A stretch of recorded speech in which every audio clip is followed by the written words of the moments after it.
Fala pessoal, tudo bem? Hoje vamos estudar o processo de industrialização do Brasil e algumas das características da indústria na atualidade no território brasileiro. O processo de formação econômica do Brasil pode ser dividido em algumas etapas. Começando pelo período colonial, o Brasil tinha como características principais a exportação de matérias-primas para a metrópole. O Brasil, sendo uma colônia de Portugal, exportava ali cana-de-açúcar e minérios. Na verdade, não era nenhuma exportação, né? Era mais uma exploração. No período do café, o Brasil teve um grande crescimento econômico. O café, sem dúvida nenhuma, foi um dos principais produtos da economia brasileira. O café foi responsável pela formação da rede de ferrovias no Brasil, principalmente porque as ferrovias elas eram construídas de modo a levar o café do interior para os portos. E essas ferrovias, mais tarde, foram aproveitadas para as indústrias e até hoje o traçado das rodovias e ferrovias tem uma influência marcante da época do período do café. Além disso, o capital e também a mão de obra, o café trouxe para a indústria. Principalmente imigrantes italianos que estavam acostumados a trabalhar na indústria antes mesmo de vir para o Brasil, eles trabalhavam na lavoura de café aqui no Brasil. Quando houve a crise do café, estes imigrantes se transformaram em trabalhadores industriais. O café teve um rápido crescimento na exportação, como vocês podem ver aí nos dados. Foi de 2 milhões de sacas de 1850 para 17 em 1920, onde pode ser considerado o auge do café.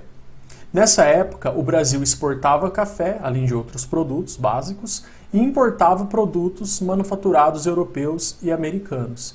Vale ressaltar que fogão, geladeira, máquinas, quase tudo isso vinha de fora, vinha dos países chamados desenvolvidos. Em alguns momentos, o café entrava em crises. Poderia ser crises mais sazonais ou a grande crise do café que aconteceu em 1929, 1930. Funcionava mais ou menos assim. Quando o preço do café não estava atrativo, as pessoas plantavam menos, plantando menos, tinha que demitir funcionários, esses funcionários acabavam deixando o campo e indo para as cidades, que é o êxodo rural. Ocorria uma queda na exportação do café, consequentemente, as pessoas tinham menos dinheiro, importavam menos produtos manufaturados. Nesses ciclos de queda de preço, o aumento do preço do café, o que acontecia é que alguns industriais, nem podemos chamar dessa forma, mas algumas pessoas, empreendedores no Brasil, começavam a fazer alguns produtos manufaturados industriais no Brasil. Isso porque tinha uma falta de produtos importados, justamente pelo preço deles que estava mais alto no mercado internacional. Deu uma cortadinha aqui na imagem, mas vamos lá. Substituição de importações. É importante que você lembre deste conceito. O que é substituição de importações? Vou contar uma historinha aqui para vocês. Durante muito tempo, o Brasil e países emergentes, subdesenvolvidos como México, Argentina, eles importavam tudo que é produto industrializado, porque eles não produziam esses tipos de produtos. Então, por exemplo, uma geladeira ela é importada da Alemanha. Vamos supor, transformando em preços da atualidade, que essa geladeira custasse R$ 1.500. Quando os países europeus e os Estados Unidos entraram em guerra, principalmente aí na Primeira e na Segunda Guerra Mundial, a prioridade deixou de ser produzir geladeira, fogão, esse tipo de produto e passou a ser voltada para equipamentos para guerra, desde munição, roupas, comida e tudo mais. Consequentemente, a geladeira, que era produzida por eles, ficou em segundo plano.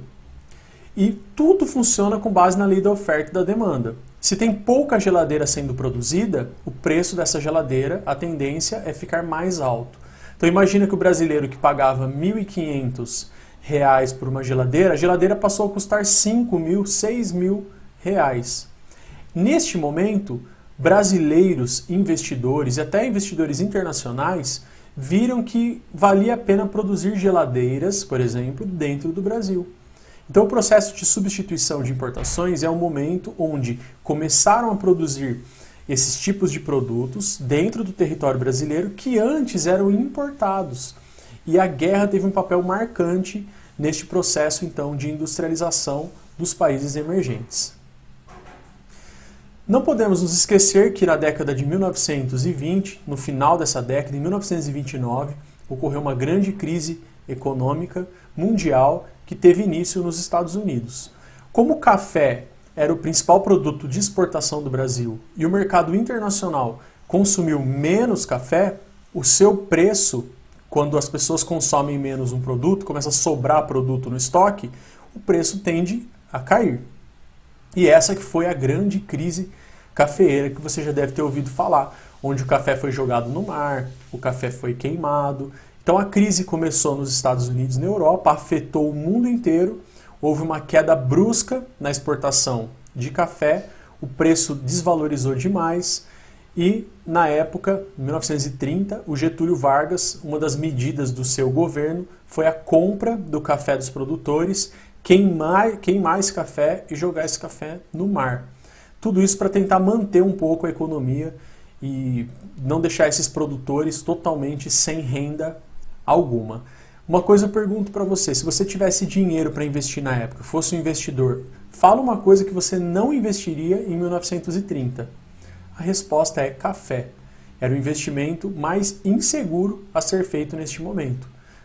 Lógico, então, que alguns investidores pegaram o dinheiro e começaram a investir em indústrias. As primeiras indústrias, muitas indústrias surgiram, na verdade, nesse período de 1930 no Brasil.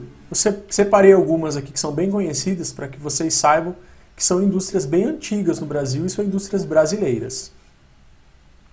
Entre a década de 30 e a Segunda Guerra Mundial, houve a substituição de bens de consumo, produtos como chocolate, roupas, bebidas. Esses produtos tiveram aí entre 1930 e 1939, 45, o auge da explosão de indústrias desse tipo no Brasil. São indústrias de bens de consumo. Durante e após a Segunda Guerra Mundial, bens de produção começaram a ser produzidos no Brasil. Se você não assistiu a aula sobre os tipos de indústrias, é muito importante que você assista essa aula antes de continuar esta aula aqui. A aula que tem um desenho que mostra as indústrias e explica o que é bens de produção, bens de consumo. Aqui tem alguns exemplos. Em 41 foi criado a Companhia Siderúrgica Nacional e em 42 criado a Companhia do Vale do Rio Doce, que era uma grande mineradora, ela ainda existe, porém ela é uma empresa privada na atualidade, que é a Vale S.A. Também, em 51, foi construída a usina de Paulo Afonso, mostrando a preocupação do governo brasileiro com a base da indústria, que é a indústria de base, como o próprio nome diz, é aquela que permite que outras indústrias produzam e existam. Bom, aqui tem uma coisa interessante que é o seguinte. Vejam que em 1920 a produção industrial era concentrada principalmente em indústrias mais simples, a indústria de alimentação e a indústria têxtil. Se você somar aqui, vai dar quase 70% mais ou menos da produção industrial brasileira. As indústrias mais elaboradas, como a indústria química, ou na época nem tinha assim muita indústria eletrônica, elétrica no Brasil, elas representavam apenas uma pequena porcentagem da produção industrial brasileira. Um outro período importante aí na história econômica do Brasil é conhecido como deslanche industrial. Talvez você já identificou quem são essas figuras. Tá? Então, o arquiteto o Júlio Costa e também o Oscar Niemeyer, durante o governo do Juscelino Kubitschek, eles construíram ali, arquitetaram a cidade de Brasília, mas o Juscelino Kubitschek ele teve um papel marcante, eu diria marcante, na indústria no Brasil. Vocês já vão entender o porquê. Existia um plano chamado Plano de Metas. O objetivo era desenvolver a educação, transporte, alimentação, indústria de base e energia do Brasil. Tudo, né, praticamente. E o foco era que o Brasil pudesse crescer o equivalente a 50 anos em um curto período de tempo, que era o período de um mandato na época, de 5 anos. Então, 50 anos em 5 era o slogan do Juscelino Kubitschek e acreditava-se que a indústria automobilística era o motor do desenvolvimento econômico de um país. Afinal de contas, para uma indústria automobilística existir, tem que existir muitas indústrias por trás dela. Então isso pode aquecer a economia como um todo. Durante o governo do Juscelino Kubitschek, muito investimento foi feito para que empresas viessem e se instalassem aqui no Brasil. E ele ficou muito conhecido, principalmente no vestibular, é cobrado isso, porque o transporte ferroviário passou a ficar para segundo plano, já que o transporte rodoviário era a novidade do momento e as indústrias tinham que ter rodovias aqui no Brasil para poder se instalar. Ninguém ia colocar uma fábrica de caminhão num país onde o transporte ferroviário era a prioridade. Internamente, foram feitos grandes investimentos em rodovias hidrelétricas, refinarias de petróleo e também houve uma expansão do consumo através do crédito. Mais uma vez, uma aula aí que nós já tivemos, procura na playlist Economia, das aulas de Geografia, que fala sobre a função do crédito, das taxas de juros no consumo. Então, quando você reduz as taxas de juros e dá crédito para as pessoas, elas têm condição de comprar mais. Isso influencia, então, o mercado consumidor, o aumento do consumo. E também foi liberado para que importassem máquinas e equipamentos. Aqui tem um exemplo, ó, entre 1947 e 53, essa é a diferença de entrada de investimentos no Brasil, tá? Entrou aqui 97 milhões de dólares. No período seguinte, de 54 a 61, esse valor já foi para 721 milhões de dólares, mostrando que o governo do Juscelino Kubitschek visava atrair investimentos internacionais. O milagre econômico, que ficou conhecido aí como a época da ditadura, até a seleção brasileira foi usada como ferramenta aí de campanha para a ditadura. Nesta época, o Brasil passava por um momento difícil, socialmente falando, onde as pessoas tinham pouca ou quase nenhuma liberdade de expressão, porém houve um crescimento vertiginoso da nossa economia. Ele ficou conhecido como milagre econômico brasileiro, vai de 67 até 73. Era como um tripé de investimentos, onde o Brasil acreditava que para o país crescer precisava ter investimentos separados em capital estatal, nacional e investimento externo também. Nesta época, o Brasil cresceu em torno de 10% ao ano, que é uma taxa de crescimento altíssima, e as transnacionais, as empresas multinacionais, como você está acostumado a ouvir, elas eram responsáveis pela produção de bens de consumo duráveis. Por exemplo, carros, equipamentos elétricos, eletrodomésticos. As empresas privadas nacionais, elas eram responsáveis pela produção de bens de consumo não duráveis. Não é que eram responsáveis, a maioria das empresas privadas nacionais produziam bens de consumo não duráveis, como roupas e também alimentos. O Estado, o governo, ficava responsável pelos bens de produção. Mais uma vez, pessoal, deu uma cortadinha aqui no slide, mas é por conta do formato dele. Eu deixei um link na descrição do vídeo que tem esses slides. Eu vou dar uma ajustada depois, que eu não percebi na hora que eu comecei a gravar. Tudo bem? Então, o Estado ficava responsável pelas siderúrgicas, químicas, petroquímicas, as indústrias de base. Veja que entre 68 e 71, houve uma taxa de crescimento enorme nas indústrias de bens de transporte e também material elétrico, ou seja, uma preocupação com os investimentos nas indústrias de base. Essa preocupação, ela vem desde lá do governo de Getúlio Vargas, tá?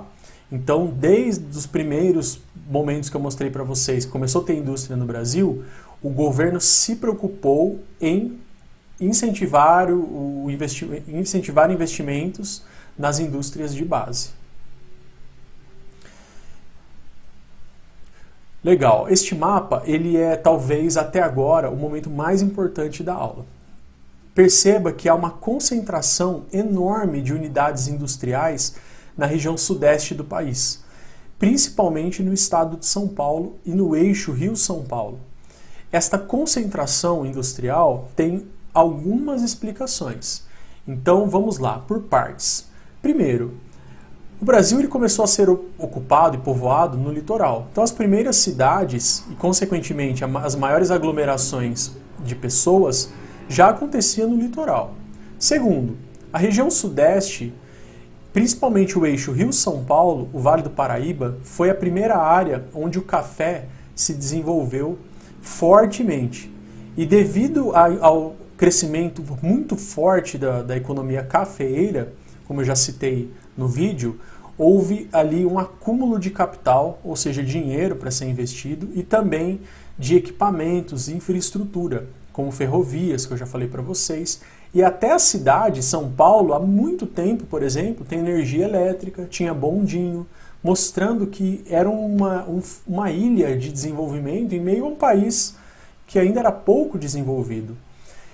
Então, por conta disso, e além da mão de obra que eu falei para vocês também, que os italianos vieram para trabalhar na colheita do café e tudo mais, mas eles tinham conhecimento de trabalho com indústrias antes mesmo de deixar a Itália, o continente europeu, tudo isso fez com que as primeiras indústrias começassem a surgir, obviamente, em cidades onde tinha maior aglomeração de pessoas e também infraestrutura necessária e dinheiro para isso.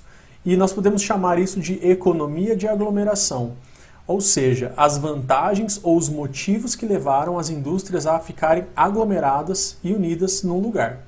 Existem muitas vantagens, até mesmo onde tem muitas indústrias próximas umas às outras.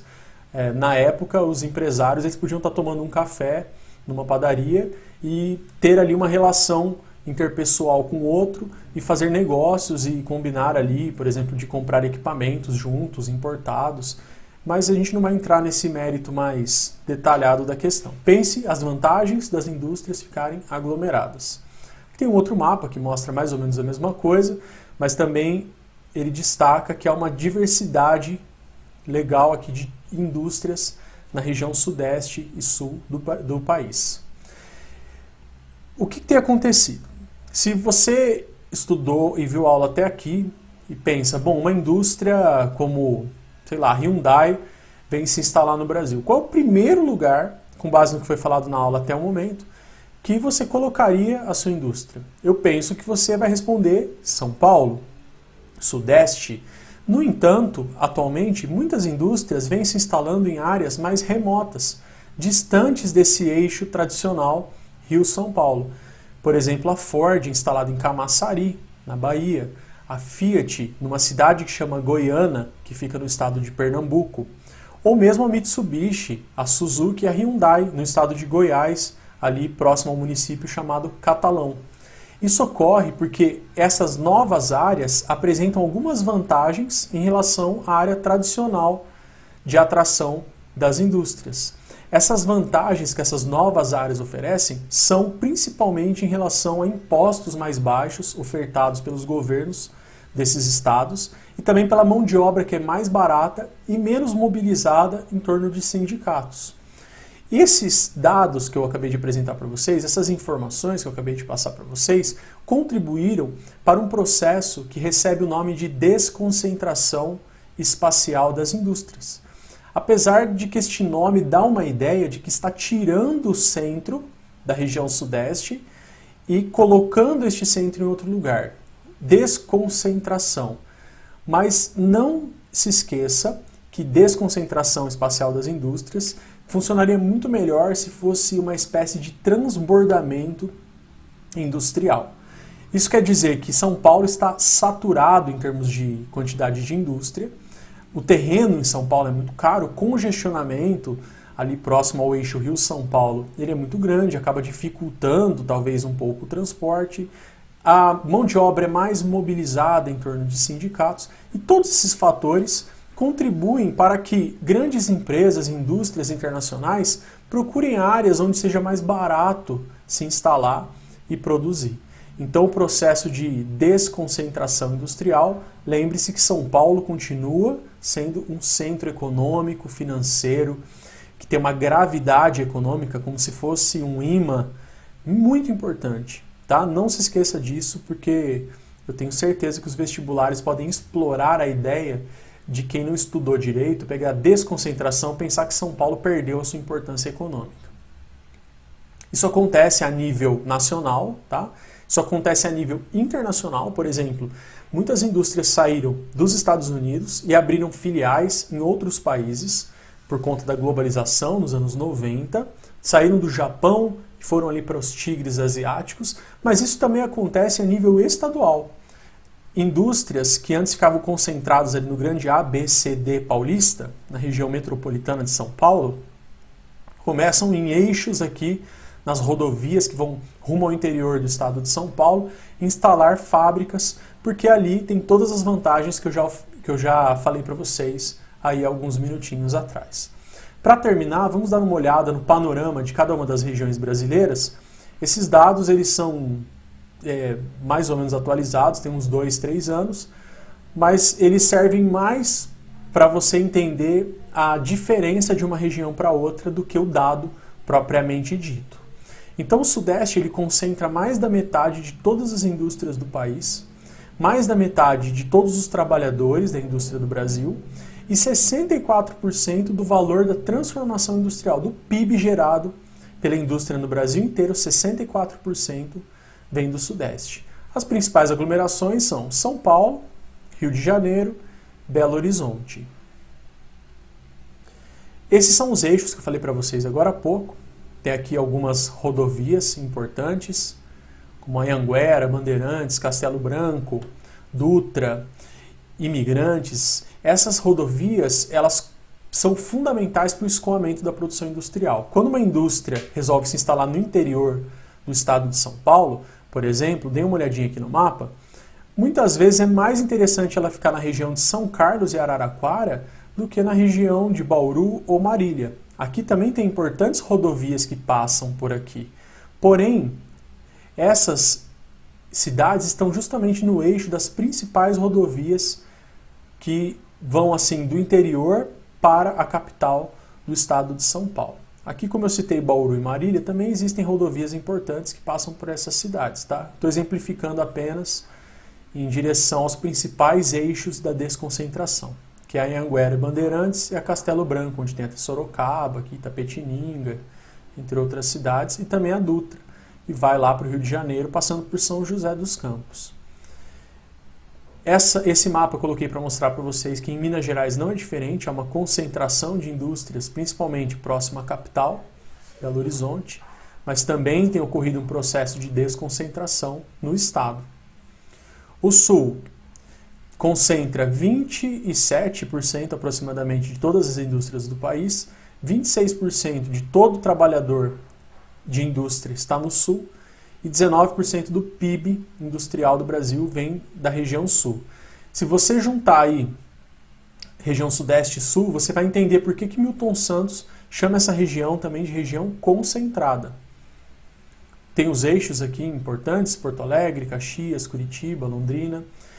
Futuramente nós teremos algumas aulas sobre as regiões brasileiras, que fala região por região e cita as principais características econômicas, até mesmo de municípios que estão citados aqui neste nosso resumo.